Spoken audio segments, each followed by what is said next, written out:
session because just in recently, only just months ago, we faced with some of these events like floods in Western Europe, the war scene in the generation, with left hundreds dead. Some regions in Germany and Belgium have been the worst affected, but communities in some regions in the Netherlands, Luxembourg, Switzerland also suffered damage and loss. So we know that flooding has widespread and significant health effects over short and long terms, ranging from drowning and injuries to infectious diseases and mental health problems. And they are expected to become even more frequent and intense due to heavier and more frequent rainfalls as a result of changing climate. This summer also, we registered more than 1,100 fires by August, which is over 300 more than the recent annual average in total. So we are fully aware that also wildfires are a health threat. And several regions across our member states in WHO, European region, including regions in Albania, Greece, Israel, Italy, North Macedonia, Russian Federation, and Turkey, have seen severe wildfires that pose, again, health risks. It's linked to smoke inhalation and injuries, but also like flooding caused destruction to infrastructure and communities. This summer in Italy, a temperature of 48.8 degrees Celsius was recorded in Sicily, what is believed to be a new European record. So heat waves are a health threat. With this, because the heat waves are the deadliest extreme weather events in our WHO European region, before we start with this session, I will invite organizers to share with us 4 very short videos on heat and health. And please, if possible, please show us and to the participant. Thank you. И по здравоохранению, пожалуйста, встречайте наших панелистов.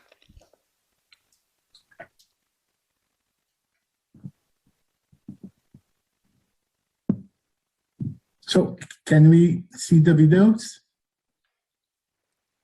Всем ли видна демонстрация видео? Сейчас должна была запуститься демонстрация видео.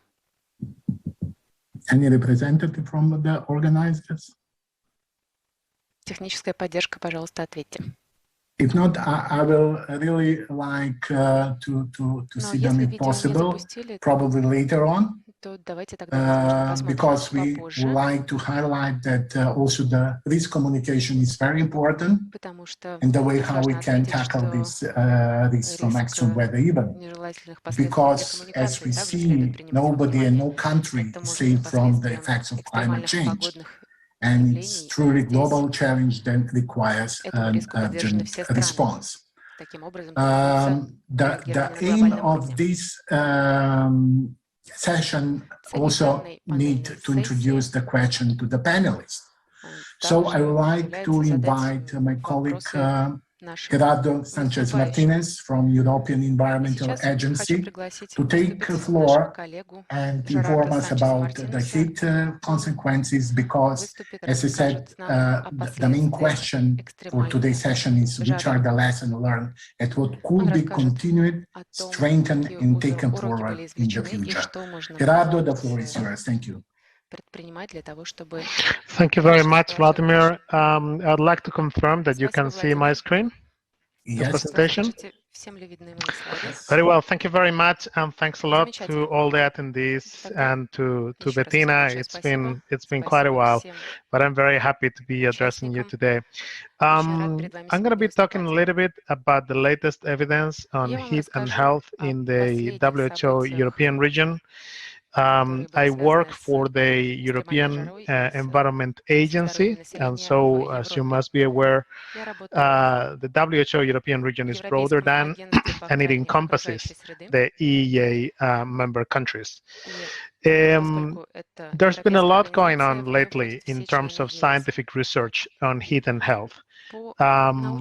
Recently, we helped put together and edit a comprehensive review of evidence that WHO edited with over 600 scientific sources considered, included actually many more considered, a very comprehensive WHO national and local survey on heat health action plans, all the information put together by the Global Heat and Health Information Network, a lot of background from WHO's own publications, which you can see there listed on top, EU-funded research, and of course, all the inputs that we receive at the EEA through the Climate and Health Observatory, which I invite you to visit. It has a ton of information on this matter. But as you can see, that research is not evenly distributed within the WHO European region. It is very highly concentrated in the Western Europe part of the region, and most of the references are actually concerning those countries. That's changing a little bit, and it's changing particularly as it concerns the exposure to heat, but there's still very few, precious few references concerning health impacts of heat in the Eastern European and Central Asian part of the European region. Many of the hottest years on record have happened recently. 2020 was, by some accounts, also the hottest on record, and that's going to continue according to most predictions. There's been an observed, not projected or modeled, but observed increase in the frequency, duration, and intensity of heat waves, which is projected to worsen under most realistic climate change scenarios. But that's not only it. Europe is also becoming still more urban. It is becoming older, and it's becoming more affected by chronic illnesses and non-communicable diseases. So this combination of exposure, risk, climate change, urbanization, and aging is actually increasing the vulnerability highly in many parts of the European region. But what we see, however, is that in many countries and in many places where that is being measured, we're seeing heat-related mortality decline, not drastically, but it's declining in many places.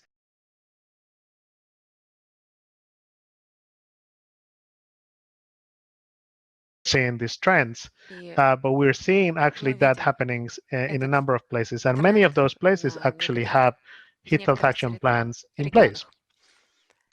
And there is, in some cases, studies linking the two, linking the prevention and the reduction in mortality. So we can see how it is being effective.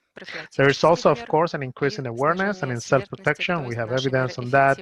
There's improved quality of life, income, housing standards, of which this is a focus of European EU policies, including, but not only the housing renovation wave, which is upcoming. There's an increased use of air conditioning with all the goods and the bads that that entails. And there's also better healthcare. So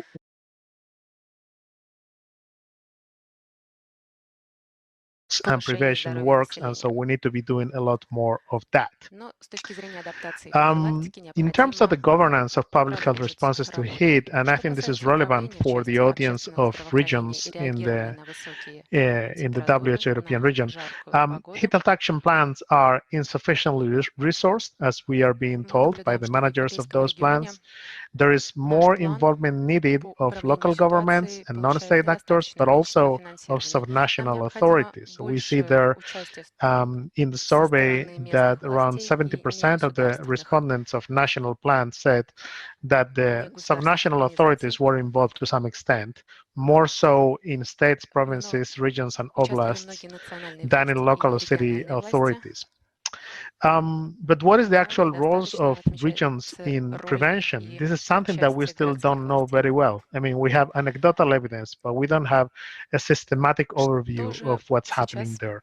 We also don't know very well, aside from the ones that are reported to the Regions for Health Network and to other channels, we don't know how many regions are in fact running their own heat health action plans. So in short, and I just wanted to do a very, very quick overview and leave time for the discussion later, there's a dangerous heat exposure that is increasing in the region. It is increasing in frequency, intensity, and length, and that's going to continue.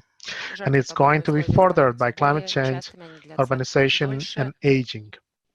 However, heat-related mortality is declining in some parts of the region, and we see a correspondence between the parts where it's declining and the parts where prevention is taken more seriously and more resources are put into it. And so the involvement of the regions in that prevention is crucial, but we don't have a good overview of what that involvement is right now. What we do know is that in places where subnational authorities, both regions and local authorities are involved, that usually bodes well for prevention and makes it more effective. That's all I wanted to say for now. I look forward to the questions and the discussion later. Thanks. Thank you, Gerardo. Yes, it's very important to have this overview, what is going on. I will just ask organizer if it's possible to see the videos now. And could you also, yes,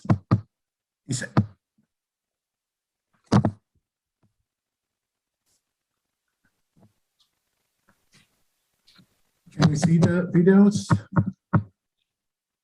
Or we can move to our next speaker, Nicolas Boucher.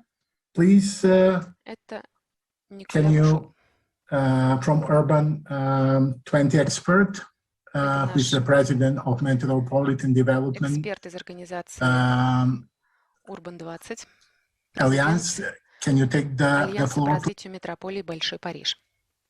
Nicolas? Пожалуйста, слово вам.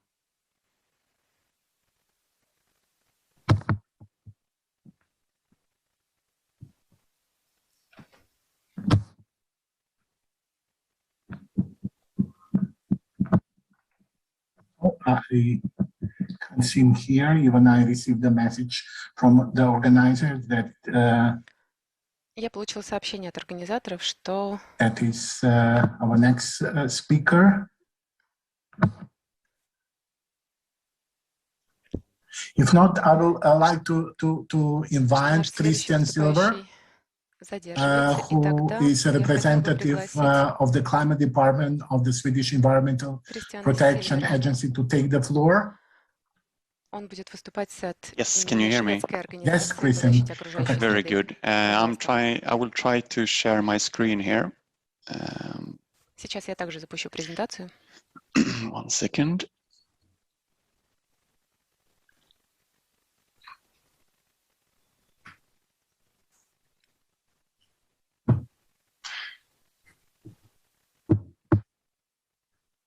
Do you see a presentation now? Is it full screen or is it only half screen? No, it's not the full screen. Can you try again? Yeah, I will try again. There we go.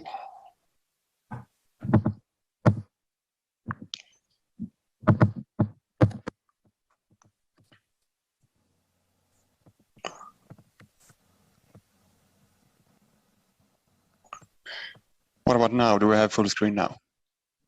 Not yet. No. Oh, no, but I will try once more here. It's always hard when you have all these screens. Сложно вывести презентацию на общий экран. Очень много окон открыто. Сейчас попробую еще раз.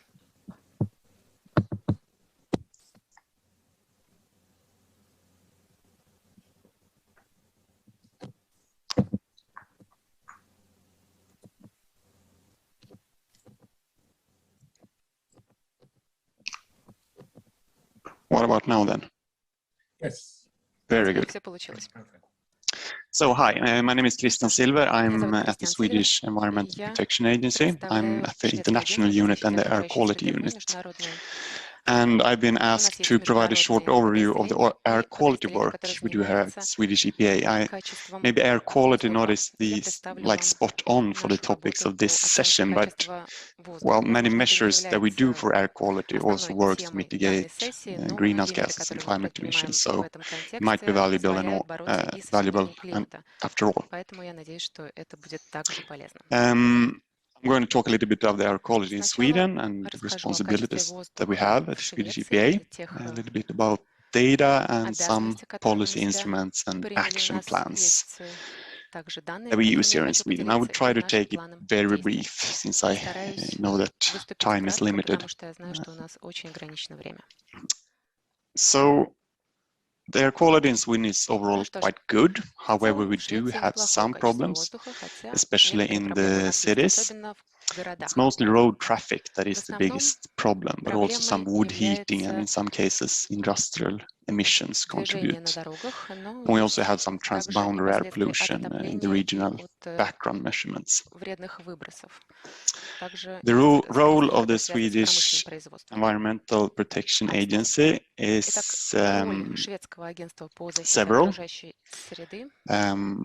First of all, we do what the government tells us to do. We try to transpose the European legislation into the Swedish law. And also a big task is to guide the municipalities on a local level in their air quality work.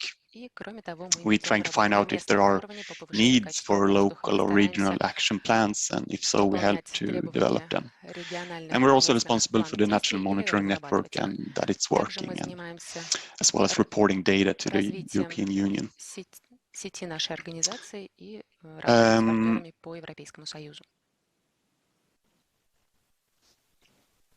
Let's see, 1 second. Yeah, there we are. How do we measure the air quality in Sweden? Well, according to EU standards, we're divided into zones and agglomerations. We have 6 zones in total, which of 3 are urban agglomerations, in other words, larger cities. And in these we have around 80 to 90 stations to measure. The focus is on NO2 and particle matter and tropospheric ozone, but of course we measure other things as well, such as sulfur dioxide and carbon oxides. We also do some modeling in some cities, as well as modeling for ozone on a national scale. Where do we measure these things in a city? Well, since the biggest pollutant is traffic, we normally focus on having urban traffic stations as well as urban background stations. For example, with these urban traffic stations, we aim to placing them representing the street and a surrounding of 100 meters. Of course, at some places we have some urban industrialization, but there are quite few, since industry emissions are not the biggest problems in Sweden, actually. That is the traffic. Here in the picture we see a map of Stockholm and the calculation where it is polluted, what streets. In this case it's nitrogen dioxide. And that is so we know where to place the stations. Talking about modeling, we have more effort are put into this field in Sweden now. We want to see robust modeling together with monitoring. As we see that as optimal, and we're trying to get more funds for this. Of course, we want more measuring stations in Stockholm. That's in the picture on the right, but to validate our models. I think we have a few more since this picture was made. A little bit on action plans. Here, the municipalities have quite a lot of responsibilities. For example, they have the responsibility to assess their air quality. They have the responsibility to provide this information to the public and to report data to the national data host and report risk of exceedances to us. And when it is necessary, there are also main responsibility for action planning in cooperation with us. And this is done in very many municipalities for different pollutants. There is an example on the table here and on the map to the right, where we have the ongoing action plans.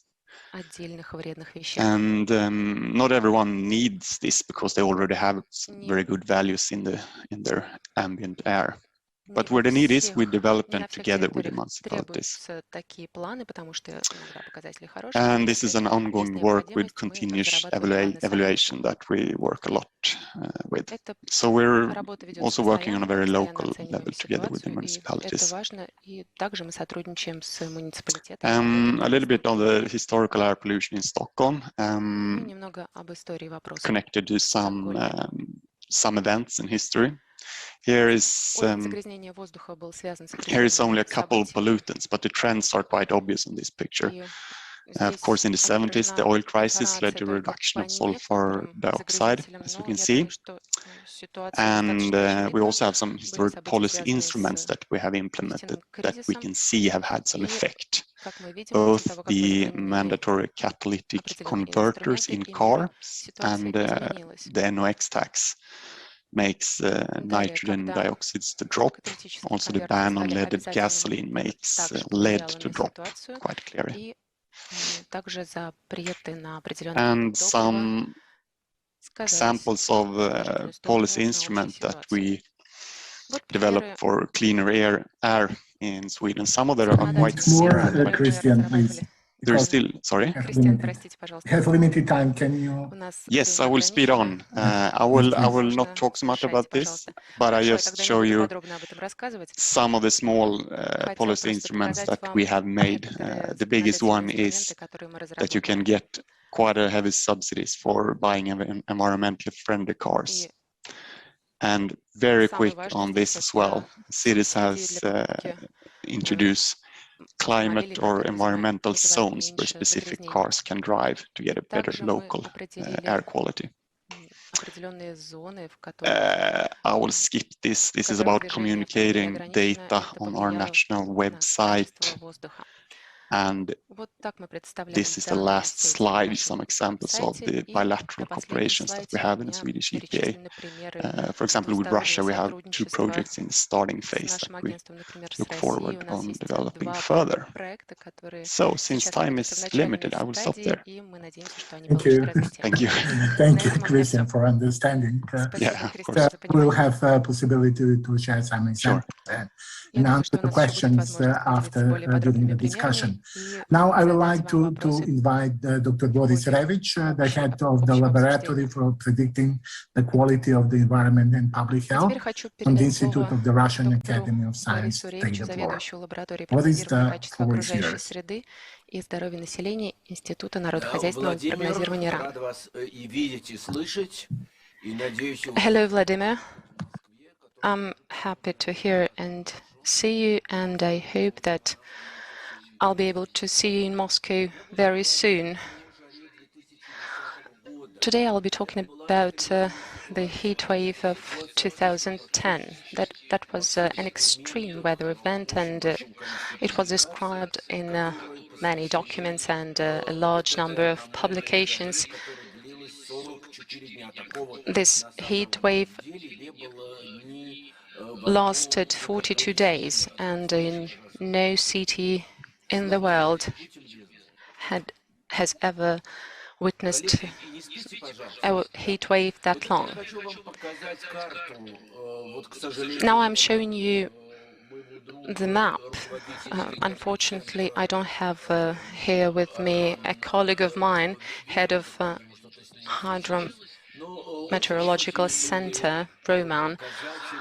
However, I'd like to note that in Moscow, the temperature indicators were indeed very high. They were very high across the whole territory of Russia. No one could anticipate that.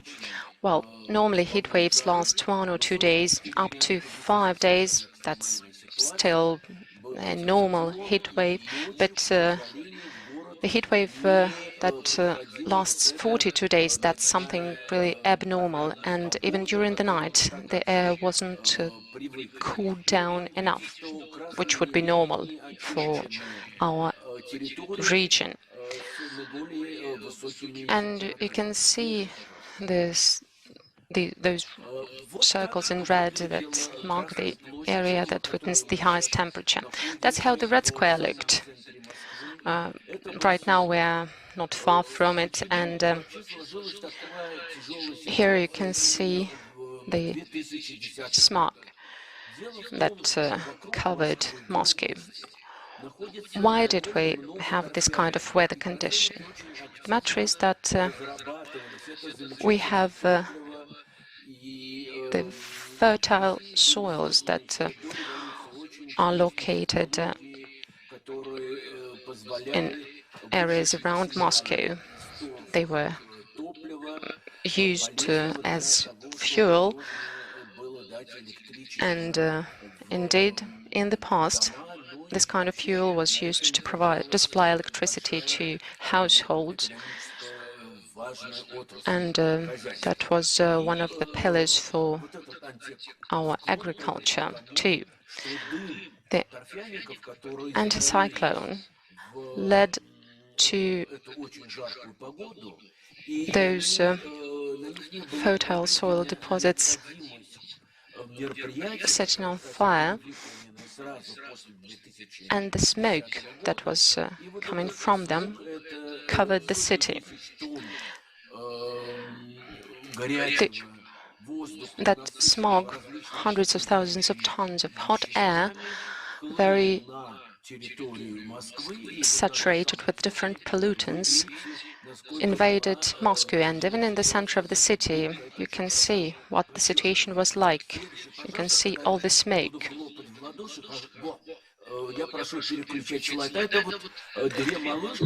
And here you can see two children, two little girls. They were swimming during that heat wave, and you can see that they're wearing masks. Today we're very much used to these masks under COVID. But back in 2010, unfortunately, we didn't have those recommendations that are so familiar to us today, living under the conditions of the pandemic. But the parents of these two little girls were smart enough to put masks on their children, and they tried to refresh themselves in one of the ponds of Moscow. We do have a lot of ponds, and the surrounding area is quite picturesque. There were many mansions back in the past there, and now we have many parks. The water was quite warm too, but they had to wear a mask to protect themselves from the polluted air. Now, this is how the Moscow population responded to the abnormal heat wave. Here you can see the concentrations of PM2.5, PM10, nitrogen dioxide, and the red curve stands for the air temperature. Now I think you know that normally we produce this kind of diagrams during the heat wave, and that heat wave resulted in excess mortality among the Moscow population. Today, we use this indicator, the excess mortality, to compile epidemiological assessments. Here you can see a unique diagram that reflects what was the impact to the population's health produced by this heat wave. So that is the cumulative effect of the heat wave and air pollution. We lost 11,000 lives. Indeed, this is a very high rate, and across Russia we lost 55,000 people. That is comparable to the population of an average city in one of the Russian constituents. Now, let's look at the economic effects of this situation. We always focus on two main issues, just trying to spot the most vulnerable territories. Like in the Russian Federation, the Arctic region is most vulnerable, is hardest hit. That is demonstrated in papers of many climate specialists, and IPCC Boris, also has it. The presentation, please. 2 minutes left. Yes, sure, Vladimir. I'm speeding up. So here you are seeing the economic losses that Moscow suffered. Next slide. These are concentrations, they are very high, and I want to remind you that several days ago there was a presentation of a new manual on air quality and air pollution, and WHO has presented the new norms and targets that Moscow will aspire to meet. Now how Moscow looks against other peer cities, you can see these 44 days. It has been a unique development, and greater mortality in July was by 16.6%. In August it spiked 51%. I mean the excess mortality, and I would cite Vladimir that calculated similar data for you. Moscow adopted a plan several years afterwards. I'm so grateful to the government of Moscow for having a thoughtful attitude towards this issue. So it is a description of this plan of action, and it takes into account the peculiarities of our city. And here you can see what may happen to Moscow unless any radical action is taken to increase the green territories. So the downtown Moscow temperature by 2050 would be to the extent of 1.2 degrees centigrade, unless the green areas are expanded. Today, we talked about that, and if we are able to increase the area of the open green spaces considerably, in this case, the temperature increase will be by 0.7 degrees centigrade only, and in Glasgow, the greenhouse gas emissions will be discussed in detail. And this is a very important slide that has to do with air pollution and the COVID situation of today, and the heat also. And our European colleagues have been speaking about how important it is for those who are locked in their flats and apartments. I mean the elderly ones or disabled, but what they need is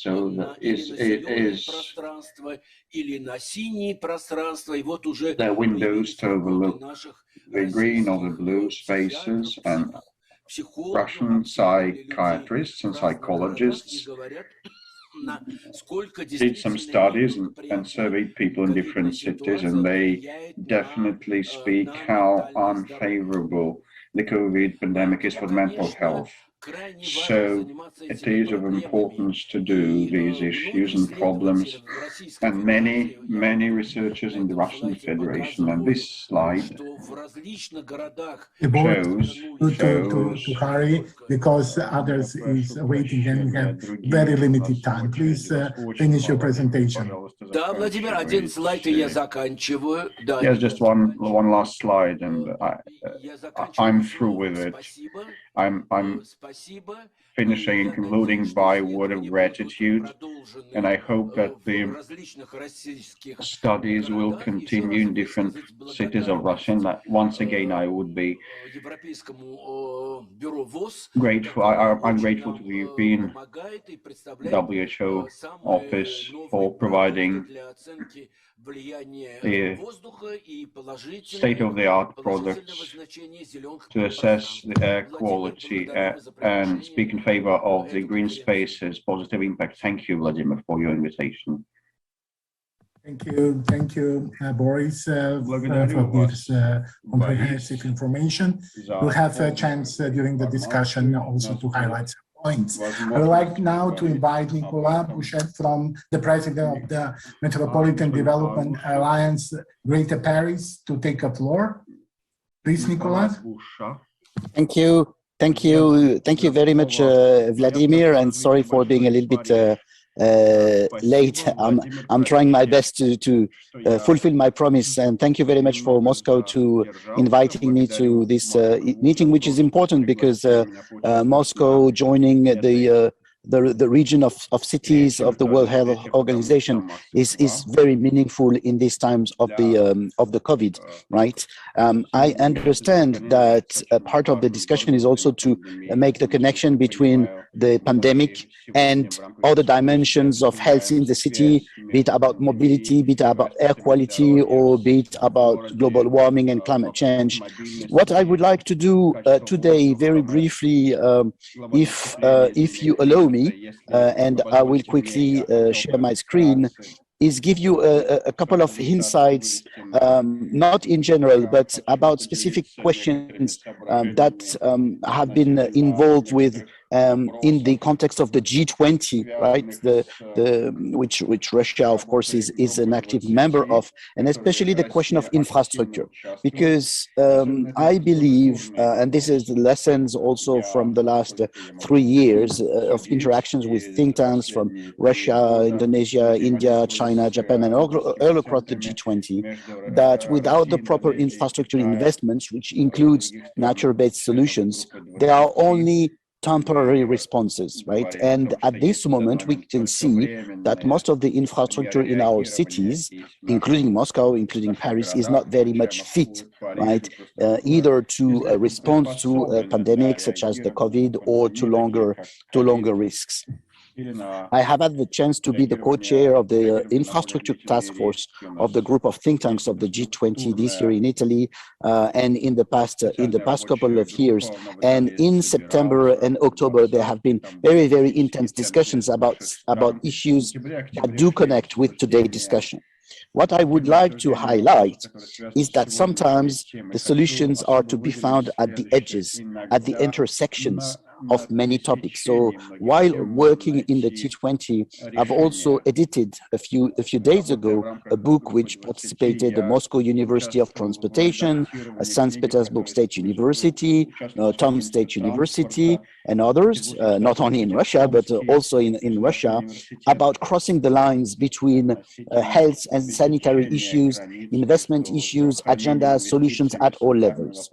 In the G20, there is a group of cities, and I had the pleasure to meet with the colleagues of Moscow Environmental Forum, Environment Department and Natural Resources Division in the context of the Urban 20, the group of cities.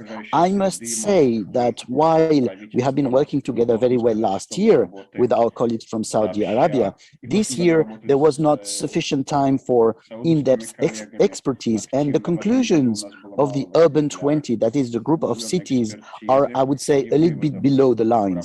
In a few days from now, there will be the COP26 starting in Glasgow, right? Right now, as we are talking, there is another very important conference in China about biodiversity, but cities still think in terms of one city at a time, or networking across cities, or doing things with cities, etc., as was done in the past 10 years or even the past 15 or 20 years. It is not enough. Cities must go out of the zone of comfort of negotiating just with other cities. It's very important, but it's also so important to interact with the business community, to interact with think tanks, to interact with the academia, to interact with the civil society, and to interact with other levels of organizations that can be very challenging.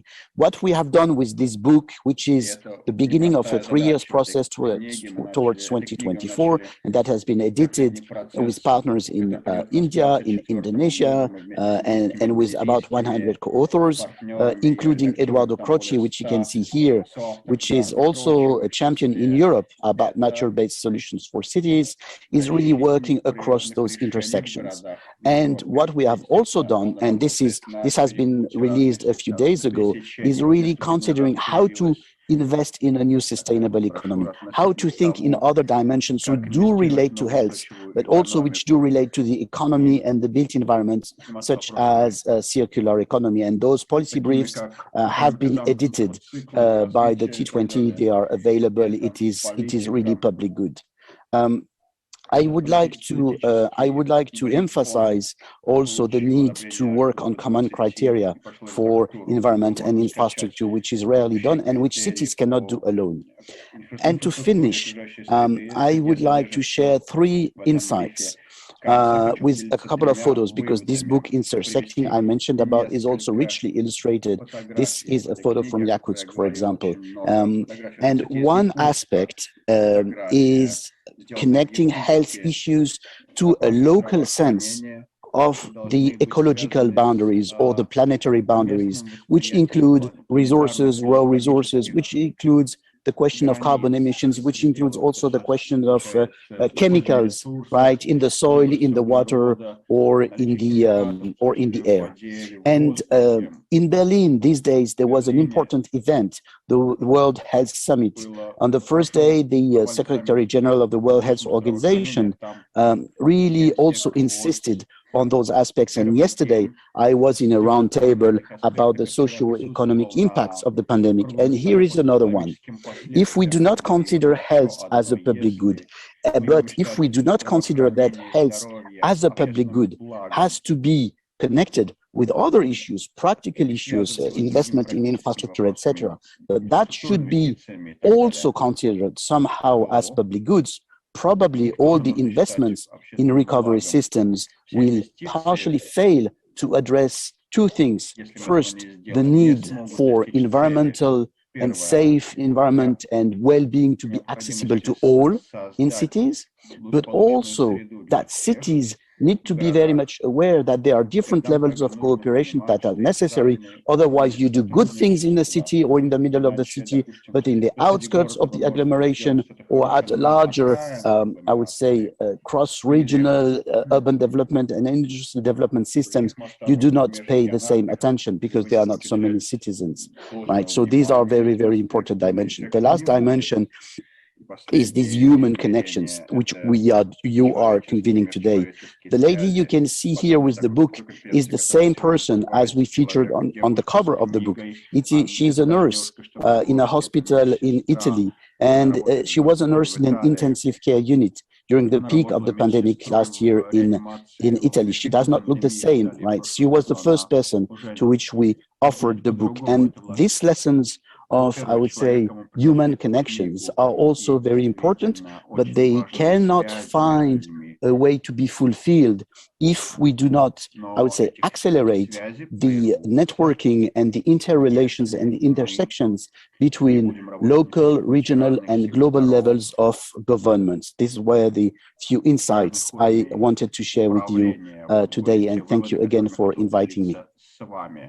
Thank you very much, Nicolas. Really impressive information. Now I would like to invite Dr. Pedro Ramos, the Regional Secretary from Madeira, to address the lessons from pandemic with the medical response to major incidents and disaster using the methodology. Dr. Ramos, the floor is yours. Доктор Рамос, предоставляем вам слово.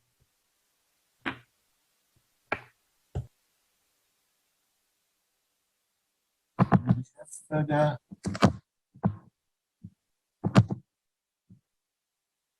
So, do we have in the list Dr. Pedro? I can't see him, even I received information that he will join us. But if not, I would like to invite the organizers to show the videos, if possible, before we start the Q&A part of the session and discussion. We promise they will do so. Они обещали нам, что смогут его запустить. Is there any possibility that the videos can be shown? Кто-то продемонстрировать нам эти видеоролики. Yes, they inform me that they will probably что там проблемы возникнут. Keeping your body cool during hot weather. Remember to take care of yourself during a heat wave. Try wearing loose-fitting clothing and using light bed linen. Take cool showers. Make sure to drink water regularly. And avoid sugary, alcoholic, or caffeinated drinks.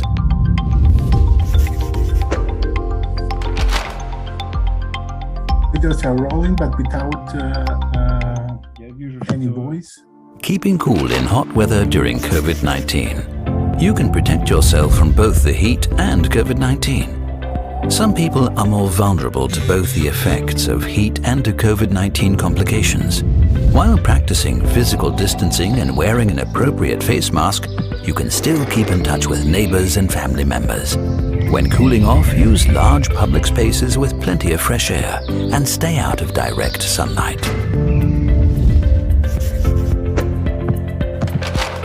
I hear that only for technical reasons. Keeping cool inside during hot weather. Try to cool down your home during a heat wave. At night, let your home cool down. Use blinds or shutters during the day if you can. Prepare food, but if possible, avoid cooking. And turn off as many electrical devices as possible. If your home becomes too hot, consider seeking out cool public spaces in your neighborhood.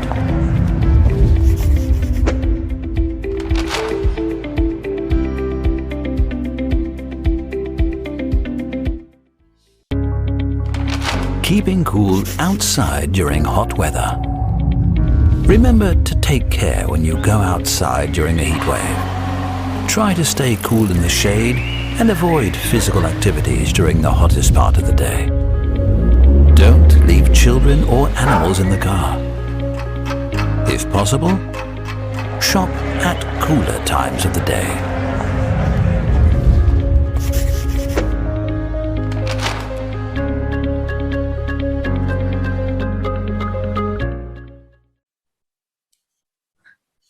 Thank you for streaming the videos. I sincerely hope that in the live stream the people hear the voices. However, they are available in our website, produced by WHO European region, and they are available in 14 different languages. So please, if you're interested, you can find them. So with this, I would like to make a summary of the session, because we hear a lot of interesting things from our presenters on the extreme weather events. We hear about the impacts of the heat waves, but then the synergy with air pollution, how they are measured in some ways, and what it means in practical terms in needs for applying the urbanization and other measures to tackle the problem. However, there are several questions I have received, but before that, I would like to inform you that we'll extend the session for 10 minutes. So we'll finish in 14 14:50, we'll finish the session, and until then we can have some discussion. But first of all, I would like to invite the panelists to share with them some of the lesson learned and strengthened and taken forward in the future. Something which is very important, because what are the key messages from your presentation we can share in the plenary. So I will first like to invite Gerardo Sanchez and give this, I think, to give these three main messages from his presentation. Gerardo, please take the floor. Yes, thank you very much. It's been a very interesting set of presentations. On my side, and concerning heat, I think one of the main messages that I'd like to convey is that it's important not to wait until a big heat wave has happened and high mortality may have happened to actually put in place subnational and specifically regional mechanisms for heat and health prevention. Those should be in collaboration with both national authorities and local authorities. So I think it's important that the regions that have not gotten started in this process, that they get started. The second one is that this needs to be planned in collaboration with the efforts, general efforts that may be happening concerning climate change adaptation. So that's very important, because from now onwards, this is going to be more intense and more frequent. And so this needs to be addressed through systemic solutions. That would be the second one. And the third one is that this kind of prevention actually pays off. It does prevent mortality. So involvement before disasters actually happen and big heat waves happen is important. It needs to be linked with climate change adaptation, and it actually works. Thanks, Gerardo. Now I would like to invite Christian to give his key messages, what we can share on this. Christian, the floor is yours. Sorry, I missed the question. What was the exact question? What are your three key messages you would like to share to others based on your presentation, or the lesson learned from the Swedish model you present? How is it possible to be shared by others, or what do you think is the most important? Because you mentioned several things, like policy implementation, monitoring, whatever, and involvement of all stakeholders. So what do you think is the most important as a lesson learned for the whole process of improvement air quality in Sweden?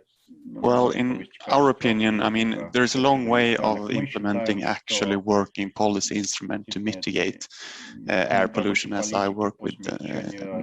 The most common thing when we meet when we come to a new country, which can be quite heavily polluted, and when we start a new project of trying to mitigate the emissions, we meet that they don't know really who the polluters are. So I would say the best foundation to actually make some change to happen is to do a very good groundwork with emission inventorying.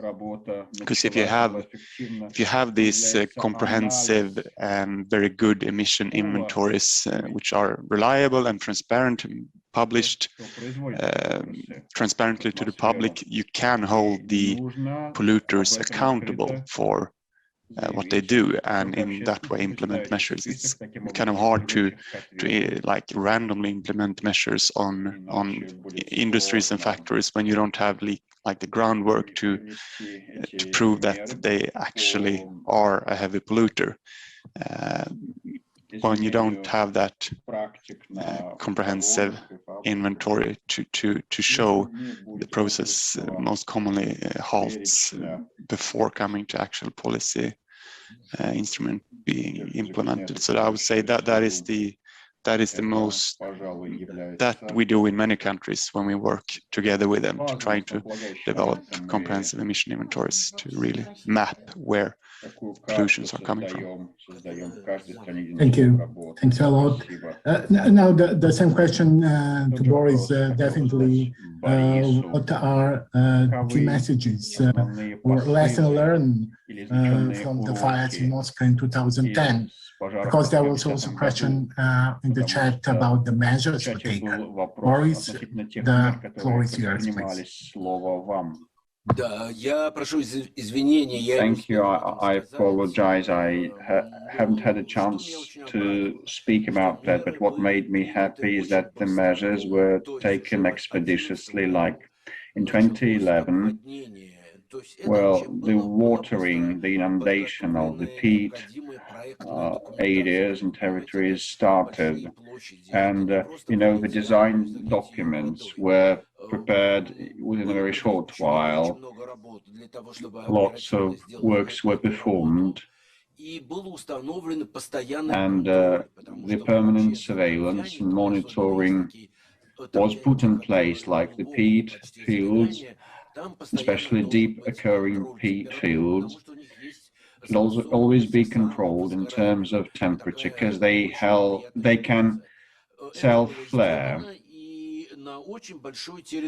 And that was done for a very big area of more than 70,000 hectares.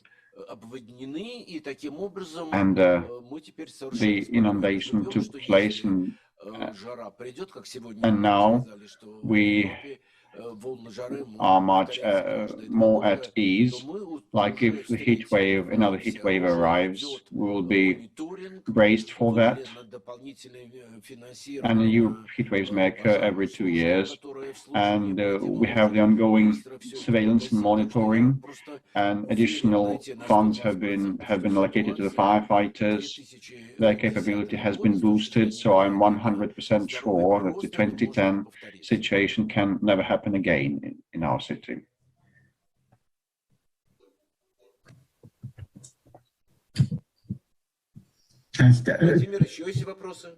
Any more questions, Vladimir? No, what are your key messages based on the experience? What you like to share with others? Do you think that because you face with this unprecedented burden of both extreme heat and in synergy with air pollution from the fire. So based on your lesson learned, probably some key messages will be also very important for others to use your examples for you. С остальными участниками конференции. Vladimir, yes. What is of huge importance was the early warning systems about possible heat waves. They matter a lot for us, but for that we need the huge meteorological groundwork and track record. Now the meteorological services receive more and more funds, and we, our meteorological center, have procured a supercomputer that helps us forecast the weather patterns and the coming real weather. And first thing that I want to say was this, and my second point is as follows: even if an anticyclone will not be a lengthy one, we should check the readiness, the preparedness of the main services, and that was done in Moscow several years after it was over. We brought together different agencies and departments, like the Department of Healthcare and Social Development, Department of Transport, Mass Communication Department, and they showed a high degree of readiness and preparedness. And when a short heat wave arrived in Moscow, I was about to leave for another business trip, and at our international airport I saw bottles with potable water available to passengers while on the premises of the airport to stabilize the water intake, which is a very important way of prevention of heat waves. And my third point that I want to emphasize, and I also saw that happening in the nursing care homes. We have special homes for veterans of war with very good conditions, and when they found out how detrimental the 2010 heat wave was for the people's health, they started buying additional ACs to preclude that. And definitely that is a huge experience that Moscow accumulated. Vladimir, over to you. Thank you very much, Boris. Now the question for Gerardo. Dr. Gerardo, you was the leading author of WHO book of heat evidence jointly developed with the DTU and the Lazio region medical center. And you highlight some of the main points that heat health action planning is crucial in preventing the health outcomes, mortality or morbidity. But something what we faced during the survey results, we found that only few regions within Europe has the proper heat health action plans. And it is also, we see the gap between different sub-regions within the European WHO region. So what you think we can do to change this situation? Should be the regions should be aware about this and be proactive, and how we can support them on this? Yeah, this is it's a difficult topic, of course. The traditional constituency of WHO, and it continues to be the main point of entry and work with countries also at the subnational level, has been national governments. But then on the other hand, many regions have been incredibly proactive, actually, not only on issues related to heat and health, but also climate change in general. I think in the end, it'll have to be a little bit of a mixed and pragmatic approach. Of course, the regions that are part of the Regions for Health Network, they are more systematically exposed to these kind of messages of the importance of this, and I think actually that will be making a difference.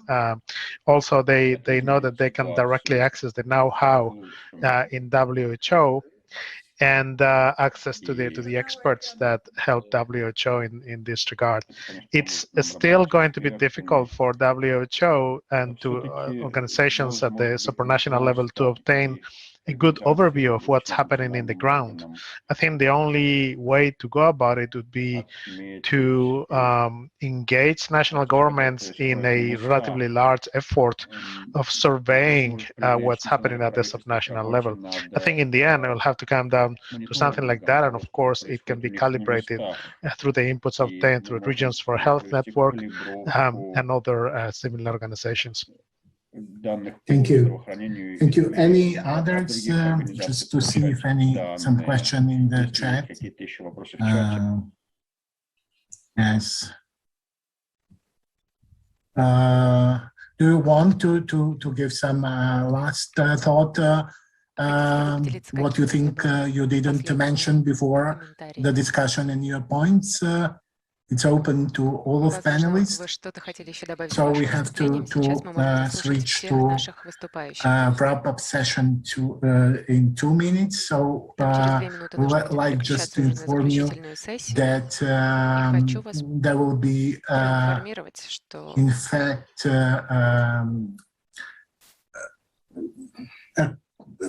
brief, there will be a 5-minute break after the work stream, and I will really ask you to reconvene in plenary. So use another link to reconvene in plenary if you want to join us. Many thanks for your participation. Many thanks for the presentations and also the discussion and the main points you highlighted. Thank you very much. Thanks, everyone. Thank you. Thank you. Всем большое спасибо.